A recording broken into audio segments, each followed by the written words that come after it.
Bacaan liturgi Kamis 11 Agustus 2022, Hari Biasa Pekan Biasa ke-19, Perayaan Wajib Santa Clara Perawan.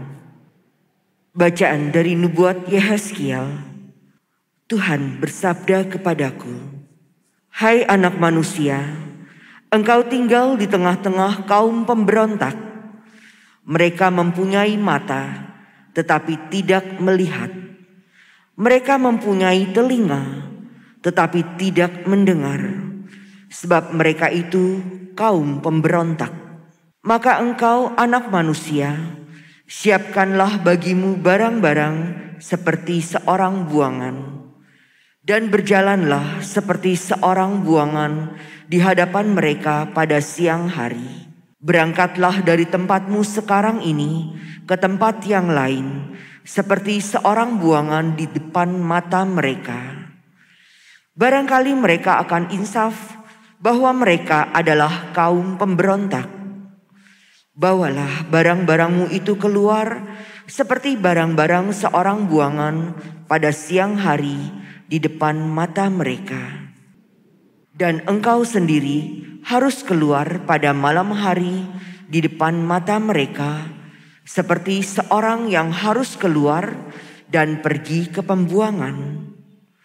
Di depan mata mereka buatlah sebuah lubang dan keluarlah dari situ. Di depan mata mereka taruhlah barang-barangmu di atas bahumu dan bawalah itu keluar pada malam gelap. Engkau harus menutupi mukamu sehingga engkau tidak melihat tanah. Sebab aku membuat engkau menjadi lambang bagi kaum Israel. Lalu kulakukan seperti diperintahkan kepadaku. Aku membawa pada siang hari barang-barang seperti perlengkapan seorang buangan. Dan pada malam hari aku membuat lubang di tembok dengan tanganku. Pada malam gelap aku keluar dan di hadapan mata mereka aku menaruh barang-barangku ke atas bahuku. Keesokan harinya turunlah sabda Tuhan kepadaku. Hai anak manusia, bukankah kaum Israel, kaum pemberontak itu bertanya kepadamu, apakah yang kau lakukan ini? Katakanlah kepada mereka, beginilah sabda Tuhan Allah. Ucapan ilahi ini mengenai Raja di Yerusalem dan seluruh kaum Israel yang tinggal di sana.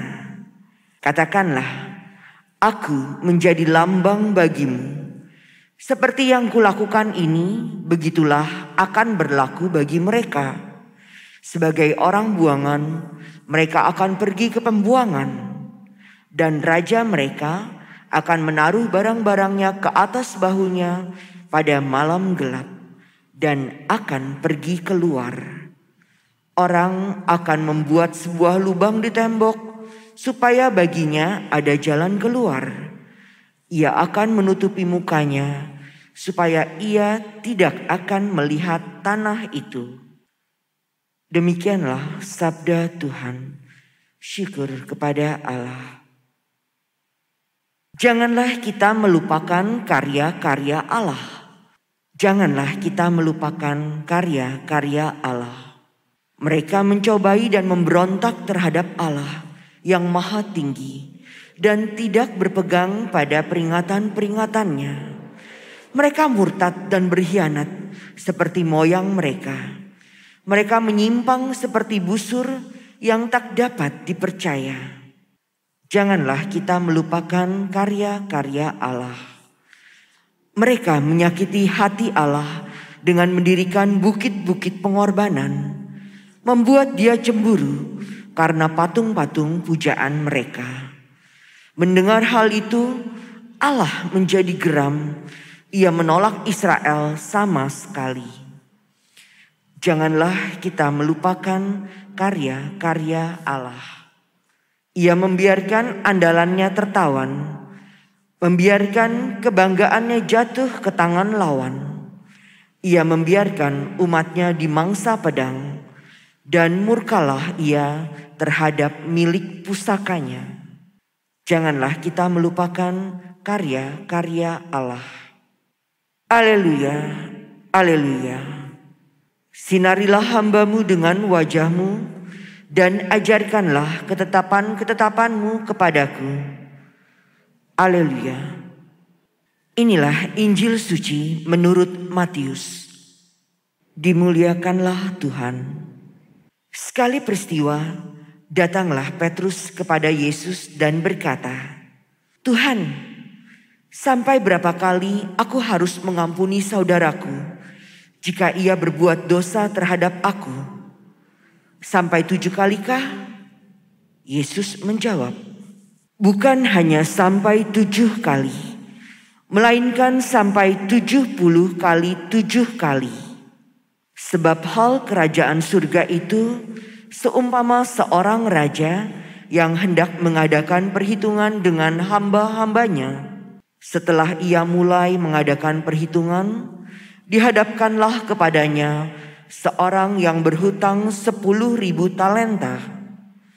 Tetapi karena orang itu tidak mampu melunasi utangnya, raja lalu memerintahkan supaya ia beserta anak istri dan segala miliknya dijual untuk membayar utangnya. Maka bersujudlah hamba itu dan menyembah dia, katanya, 'Sabarlah dahulu, segala utangku akan kulunasi.' Tergeraklah hati raja oleh belas kasihan akan hamba itu, sehingga hamba itu dibebaskannya dan utangnya pun dihapuskannya. Tetapi ketika hamba itu keluar, ia bertemu dengan seorang hamba lain yang berutang 100 dinar kepadanya. Kawan itu segera ditangkap dan dicekik. Katanya, 'Bayarlah hutangmu.' Maka sujudlah kawan itu dan minta kepadanya, 'Sabarlah dahulu, utangku itu akan kulunasi.' Tetapi ia menolak dan menyerahkan kawannya ke dalam penjara sampai semua utangnya ia lunasi. Melihat itu, kawan-kawannya yang lain sangat sedih, lalu menyampaikan segala yang terjadi kepada tuan mereka.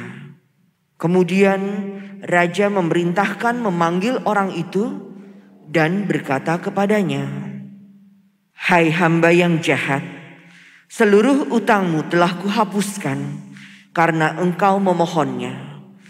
Bukankah engkau pun harus mengasihani kawanmu seperti aku telah mengasihani engkau?' Maka marahlah tuannya dan menyerahkan dia kepada algojo-algojo sampai ia melunasi seluruh utangnya. Demikian pula Bapa-Ku yang di surga akan berbuat terhadapmu jika kalian tidak mengampuni saudaramu dengan segenap hatimu." Setelah Yesus selesai dengan pengajarannya, berangkatlah ia dari Galilea dan tiba di daerah Yudea di seberang sungai Yordan.